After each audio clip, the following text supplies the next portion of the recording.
بسم اللہ الرحمن الرحیم۔ السلام علیکم۔ ابا کے مرتے ہی اماں نے دوسری شادی کر لی اور پھر ایک رات میرے ستیلے باپ نے اماں کی بجائے مجھے، میں اپنے کمرے میں گہری نیند سو رہی تھی۔ ہر انسان خود کو اپنے گھر میں محفوظ تصور کرتا ہے، میں بھی یہی سمجھتی تھی کہ میں اپنے گھر کی چار دیواری میں بالکل محفوظ ہوں، لیکن یہ محض میری غلط فہمی ثابت ہوئی تھی۔ مجھے سوئے زیادہ دیر نہ گزری تھی کہ اچانک ہی مجھے اپنے وجود پر کسی کی گرفت کا احساس ہوا تھا۔ میں نیند میں سے جاگ گئی تھی، لیکن کمرے میں اس قدر اندھیرا تھا کہ مجھے کچھ نظر نہیں آیا تھا۔ میں نے خود کو اس کی گرفت سے چھڑانے کی کوشش کی، لیکن وہ کوئی بھاری بھرکم مردانہ ہاتھ معلوم ہو رہا تھا، جس کی گرفت اتنی مضبوط تھی کہ میں چاہ کر بھی خود کو چھڑا نہ سکی، اور اس سے پہلے کہ میں چیخیں مارتی اس وجود نے میرے منہ کو اپنے دوسرے ہاتھ سے دبا دیا تھا۔ میری چیخیں میرے حلق میں ہی دم توڑ گئی تھی، اور وہ رات مجھ پر کسی قیامت کی طرح ثابت ہوئی تھی۔ میرے رونے تڑپنے کا اور خود کو چھڑانے کا کوئی فائدہ نہ ہوا تھا، کیونکہ میں ایک وحشی درندے کی گرفت میں تھی، جس نے پل بھر میں ہی مجھ سے میرا بھرم چھین لیا تھا۔ میری عزت تار تار ہو گئی تھی، لیکن یہ قیامت یہیں ختم نہ ہوئی تھی، کیونکہ اس کے بعد جو کچھ میرے ساتھ ہوا تھا وہ شاید ناقابل بیان ہے۔ یہ جان کر شاید آپ لوگوں کے بھی ہوش اڑ جائیں گے۔ مجھے بربادی کے دہانے پر پہنچانے والا کوئی اور نہیں بلکہ میرا اپنا۔ میرا نام عظمیٰ ہے اور میں 16 سال کی ہوں۔ میرے باپ کو مجھ سے بچھڑے کئی دن ہو گئے تھے، لیکن مجھے ابھی تک یقین نہیں آیا تھا، کیونکہ میرے باپ کی موت بالکل اچانک ہوئی تھی۔ آنگن میں سفید چادر بچھی ہوئی تھی۔ آج میرے ابا کا چالیسواں تھا۔ بہت کم ہی لوگ ہمارے گھر آئے تھے۔ جب درد دیوار سے غربت ٹپکی ہو تو اپنے سگے خون کے رشتے بھی ساتھ چھوڑ دیتے ہیں۔ پھر محلے والوں سے کیسا شکوہ۔ میں بھی خاموشی سے بیٹھی آنسو بہا رہی تھی۔ ماں عدت میں تھی، وہ کمرے کے اندر چپ چاپ بیٹھی ہوئی تھی۔ بس ہم ماں بیٹی ہی رہ گئے تھے، اور ابا کے دوست خالد بھائی، جو ہمارے اچھے برے وقت کے ساتھی تھے، گھر کے اندر باہر ہو رہے تھے۔ ہمارے گھر کے سارے معاملات اور انتظامات ابا کے مرنے کے بعد سے انہی کے ہاتھ میں ہی تھے۔ ابا کی موت کی خبر بھی ہمیں خالد بھائی نے ہی سنائی تھی، اور تعفین بھی انہوں نے ہی کروائی تھی۔ اماں کو تو کچھ ہوش ہی نہ تھا۔ اماں نے ایک آنسو بھی نہ بہایا تھا، بس خاموشی سے ایسے بیٹھی تھی جیسے اس پر سکوت طاری ہو گیا تھا۔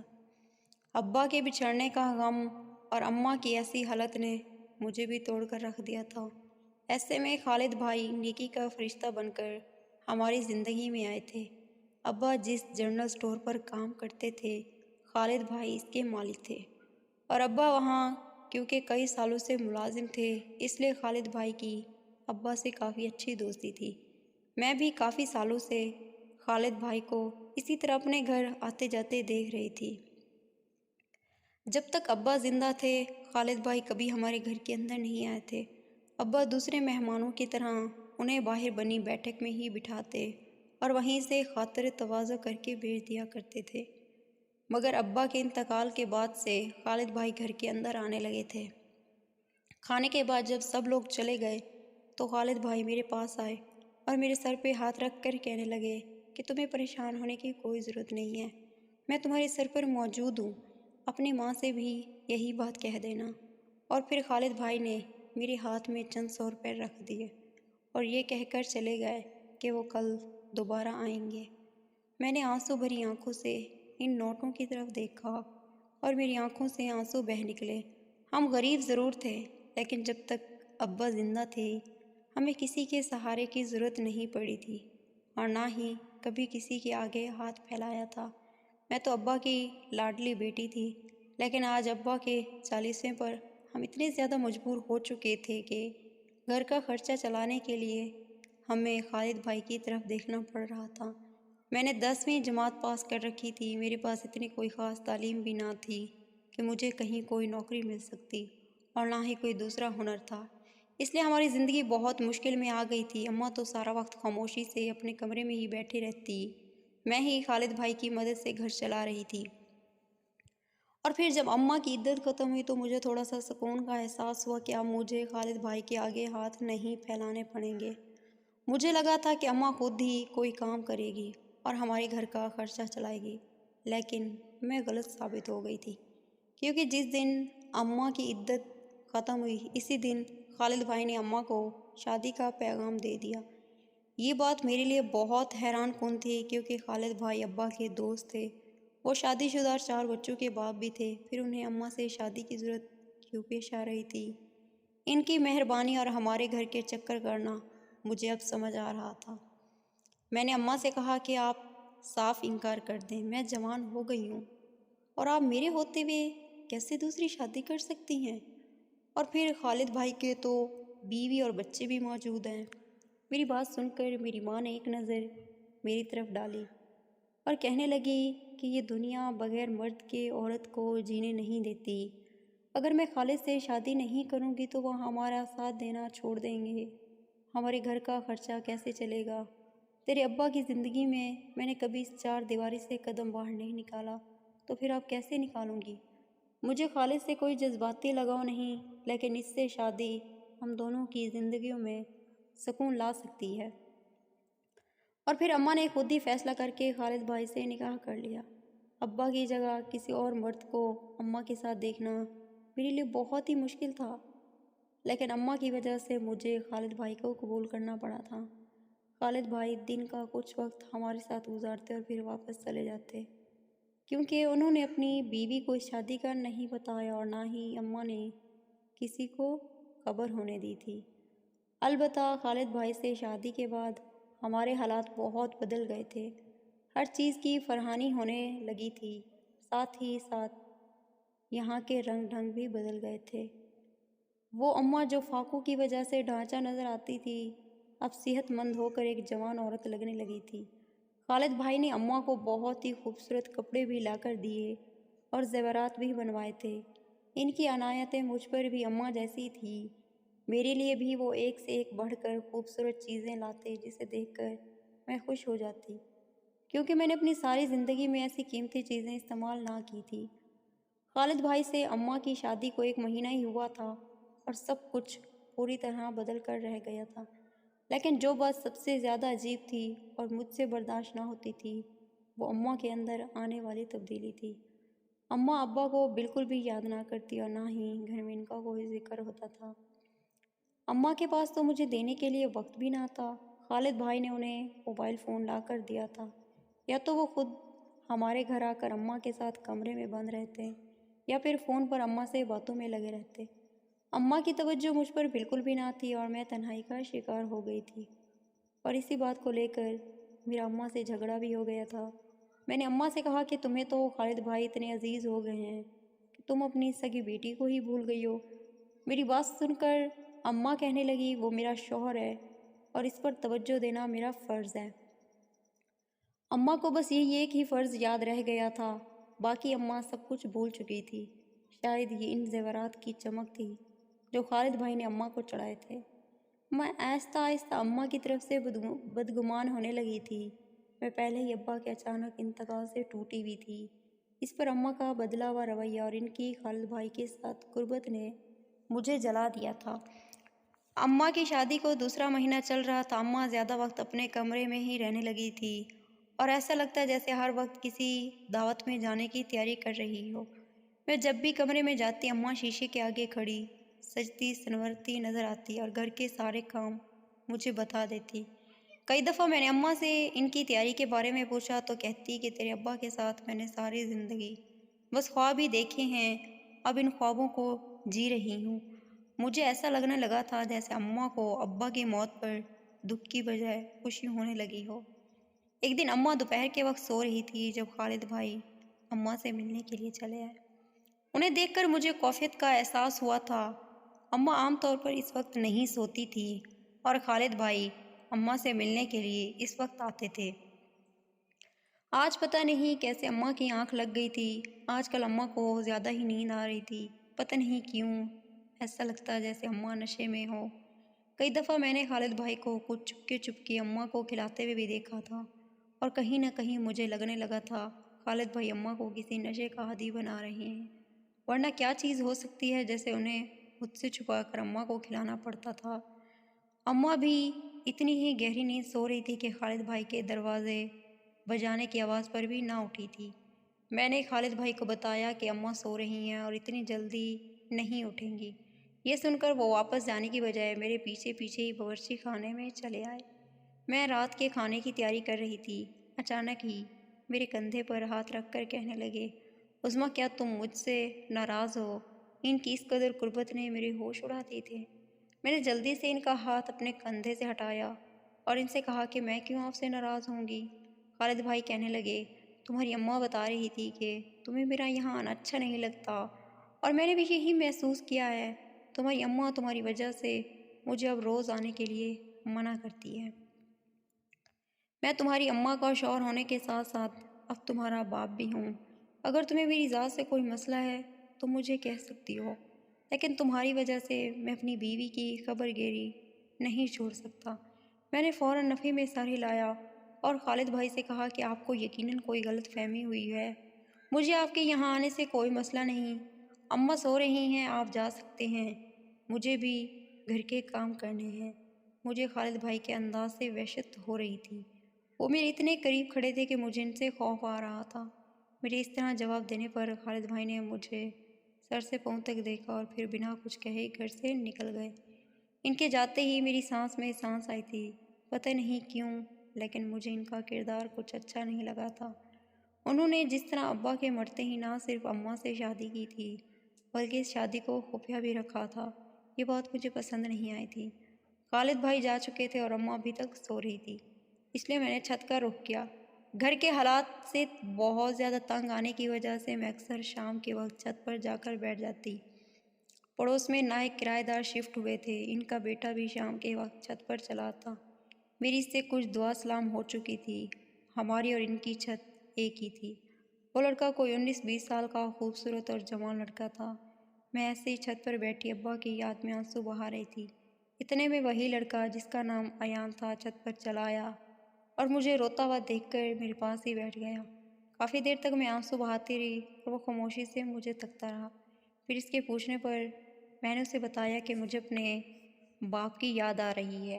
وہ حیرت سے پوچھنے لگا، کیا خالد بھائی تمہارے باپ نہیں؟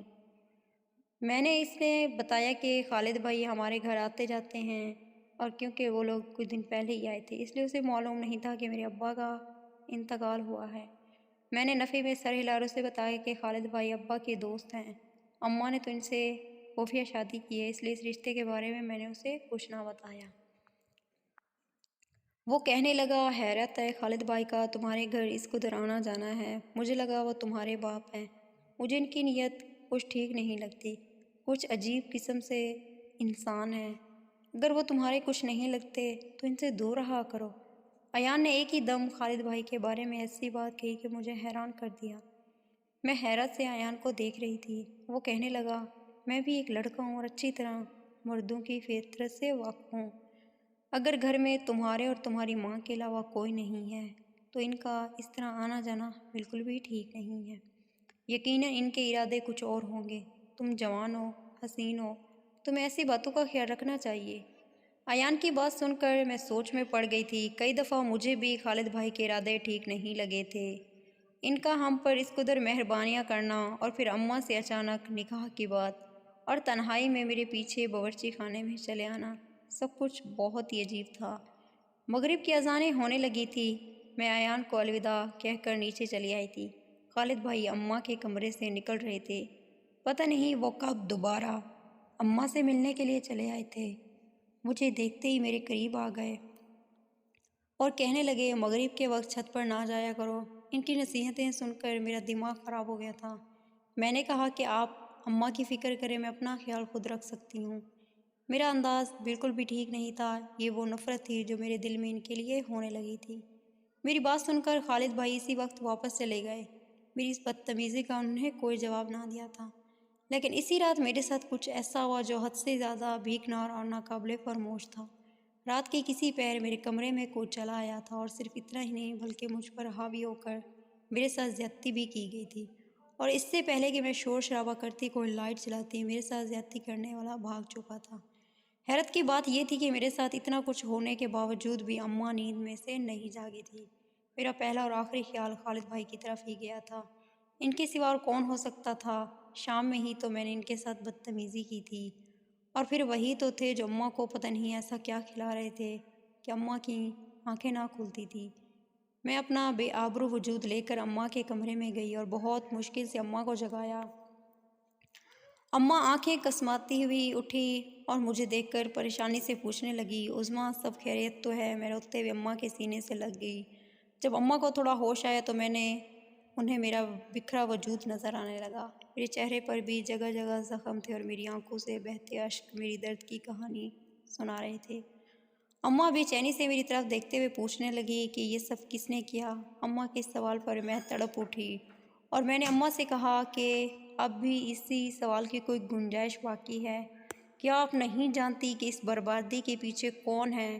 آپ کی اور میری زندگی میں ایک ہی مرد ہے اور اسی کے آنے کے بعد سے ہمارا گھر بکھر گیا ہے اور اسی نے ہی میری زندگی کو بھی برباد کیا ہے۔ اماں روتے ہوئے کہنے لگی، ایسا نہیں ہو سکا خالد، ایسا نہیں ہے۔ وہ تمہارے ساتھ کبھی غلط نہیں کر سکتا، وہ تمہیں دل سے اپنی بیٹی مانتا ہے۔ مجھے اماں کے اوپر ہنسی آنے لگی۔ انہیں اس وقت بھی اپنے شوہر پر مان تھا۔ اماں نے فوراً فون اٹھایا اور خالد بھائی کو فون لگایا، لیکن ان کا فون مستقل بند آ رہا تھا۔ اماں کے پسینے چھوٹ گئے تو میں نے اماں سے کہا، دیکھ لیا نا آپ نے، ہمیں برباد کر کے وہ خود فون بند کر کے سکون سے سو گیا ہے۔ یہ سب اسی کا کیا دھرا ہے۔ میں اور اماں ساری رات آنسو بہاتے رہے۔ اماں کو تو یقین ہی نہیں آ رہا تھا کہ خالد بھائی اس قدر گر سکتے ہیں۔ صبح صبح کا وقت تھا، دروازہ بجا۔ اماں نے دروازہ کھولا تو سامنے ہی خالد بھائی کھڑے تھے۔ اماں نے ان کا گریبان پکڑا اور روتے ہوئے کہا کہ تمہیں میری بیٹی کی زندگی کیوں برباد کی؟ اماں کی بات سن کر خالد بھائی چونک پڑے اور کہنے لگے، میں نے کچھ نہیں کیا۔ جب اماں نے انہیں رات والے واقعے کا بتایا تو انہوں نے صاف لفظوں میں کہہ دیا، نہ ہی وہ رات کو ہمارے گھر آئے تھے اور نہ ہی انہوں نے میرے ساتھ کچھ غلط کیا۔ وہ اپنے گھر میں اپنی بیوی بچیوں کے ساتھ تھے۔ میں ان کی اس قدر ڈٹھائی سے جھوٹ بولنے پر حیران رہ گئی تھی، لیکن خالد بھائی تو ماننے کو ہی راضی نہیں تھے۔ انہوں نے اماں سے کہا کہ اگر تم چاہو تو میری بیوی سے پوچھ سکتے ہو کہ میں رات میں کہاں تھا۔ اور پھر اچانک خالد بھائی نے سارا الزام میرے سر پر ڈال دیا اور کہنے لگے، تمہاری بیٹی کو تو میں پہلے ہی میں پسند نہیں تھا۔ شام کو بھی اس نے مجھ سے زبردستی جھگڑا کرنا چاہا، اس لیے ہو سکتا ہے کہ یہ سب اس نے جان بوجھ کر کیا ہو، کیونکہ اسے معلوم ہو گیا ہے کہ تم حاملہ ہو گئی ہو۔ پہلے ہی مجھ پر کیا قیامت کم گزری تھی جو خالد بھائی کے اس جملے نے میری رہی سہی زندگی تباہ کر دی تھی۔ میری عمر کے اس حصے میں حاملہ ہو گئی تھی اور مجھے علم بھی نہیں تھا۔ خالد بھائی کہنے لگے، میں تمہاری اماں کو طاقت کی دوا اور ایسی حالت میں جو دوائیاں دی جاتی ہیں وہ سب کھلا رہا تھا، لیکن مجھے یہ سب کچھ تم سے چھپا کر کرنا پڑ رہا تھا، کیونکہ تمہاری ماں نہیں چاہتی تھی کہ تمہیں اس کا علم ہو۔ تمہاری ماں کی طبیعت اس لیے آج کل اس قدر گری گری رہتی اور وہ ہر وقت سوتی رہتی تھی، کیونکہ اس کے حمل کے ابتدائی دن چل رہے تھے، لیکن تم تو اپنے گندے اور جھوٹے الزامات سے ہماری زندگی برباد کرنے پر تل گئی ہو۔ میں نے تو تمہاری ماں کو بیوہ سمجھ کر سہارا دیا تھا تاکہ تم دونوں ماں بیٹی عزت سے اس چھت کے نیچے گزار سکو اور میرا تمہارے گھر آنا بھی ایک جائز رشتے سے ہو جائے۔ میں گناہ کے راستے کو چھوڑ کر الگ الگ راستے پر چلنے کی کوشش کر رہا ہوں، لیکن تم ہو کہ اس بات کو سمجھنے کو ہی راضی نہیں ہو۔ تمہیں اپنی ماں کا سجنا سنورنا برا لگتا ہے۔ کبھی تم نے یہ سوچا ہے کہ تمہاری ماں ابھی جوان ہے اور زندگی پر اس کا بھی پورا حق ہے؟ یہ ٹھیک ہے کہ تمہارا باپ چلا گیا، لیکن کیا یہ ضروری ہے کہ تمہاری ماں ساری زندگی اسی سوگ میں گزار دے؟ تمہاری ماں کا خوشیوں پر اتنا ہی حق ہے جتنا تمہارا، اور یہی بات میں نے تمہاری ماں کو سکھائی ہے۔ اماں کی آنکھوں سے آنسو بہہ رہے تھے۔ خالد بھائی میرے سامنے کھڑے مجھے غلط ٹھہرا رہے تھے اور کسی حد تک ان کی بات ٹھیک بھی تھی، لیکن جو کچھ رات میرے ساتھ کیا گیا وہ اسے کیسے ٹھیک کہہ سکتے تھے؟ خالد بھائی کہنے لگے، میں اپنے ہونے والے بچے کی قسم کھا کر کہتا ہوں، نہ ہی میں نے تمہاری ماں کو کسی قسم کا نشہ کروایا ہے اور نہ ہی تمہارے ساتھ بدکاری کی ہے۔ اگر یہ سب کچھ ہوا ہے تو یہ کسی اور کا کام ہے۔ خالد بھائی مجھ سے پوچھنے لگے، کیا میرے سوا اور بھی کوئی مرد ہے جو اس گھر میں آتا جاتا ہے یا تم لوگوں کی خبر رکھتا ہے؟ اماں نے انکار میں سر ہلایا، لیکن مجھے ایان کا خیال آ گیا۔ میں نے بتایا کہ پڑوسی کا لڑکا ایان اکثر چھت پر مجھ سے ملتا اور وہ ہمارے بارے میں سب کچھ جانتا ہے۔ خالد بھائی پوچھنے لگے، کیا تم نے کبھی اس سے میرے بارے میں کوئی ایسی بات کہی کہ اسے لگا تم مجھ سے نفرت کرتی ہو، یا پھر کچھ ایسا کہا کہ وہ تمہارے ساتھ کوئی غلط حرکت کرے تو اسے معلوم ہو کہ تم سارا الزام مجھ پر لگاؤ؟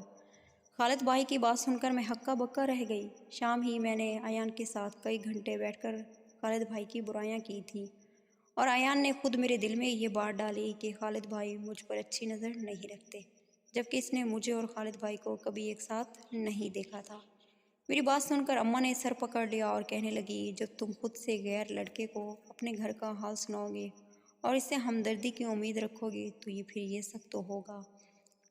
کبھی کوئی غیر مرد ہمارا اپنا نہیں ہو سکتا۔ ایان نے تم سے دکھاوے کی ہمدردی کی اور تمہارے دل میں جان بوجھ کر خالد کے خلاف شک ڈال دیا، اور پھر اسی شک کا فائدہ اٹھا کر وہ اپنی ہوس پوری کر گیا۔ خالد بھائی سیڑھیاں چڑھ کر چھت پر گئے تو چھت کا دروازہ کھلا ہوا تھا۔